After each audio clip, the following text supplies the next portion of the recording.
c'est un peu une journée particulière parce qu'on est jeudi et on prépare l'afterco, donc la soirée des GIA dans le Zénith. Donc on est à peu près 3500 personnes. Alors de cette ampleur-là, petit à petit, on monte à chaque fois en volume. Et à chaque fois, c'est une première, mais c'est toujours plus gros. Donc là, c'est quand même 6 mois de boulot à 3 personnes. Alors la soirée des GIA, c'est un moment de convivialité. Et l'idée, voilà, c'est que ça profite à notre réseau, mais aussi qu'on s'ouvre sur l'extérieur, donc à d'autres jeunes qui ne viennent pas forcément de l'agriculture, de casser cette image un peu arriérée et dépoussiérer le milieu. Et aujourd'hui, la nouvelle génération a quand même envie de profiter de la vie, d'avoir des samedis, des dimanches, des soirées. Et du coup, pour modifier son exploitation et sa façon de travailler,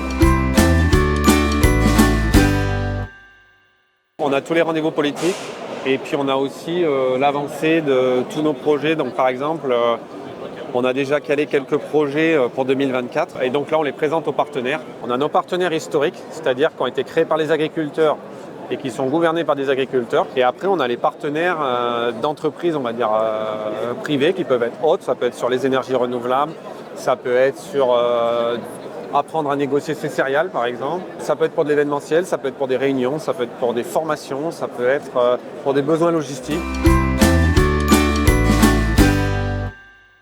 Il faut apprendre à communiquer avec son métier. Donc ça, je pense que c'est quand même très très important. On ne parle pas de la même façon si on parle à son voisin que si on parle à un repas de famille, que si on parle devant une assemblée, il y a 100 personnes par exemple. Et je pense que les jeunes doivent se former à apprendre à parler.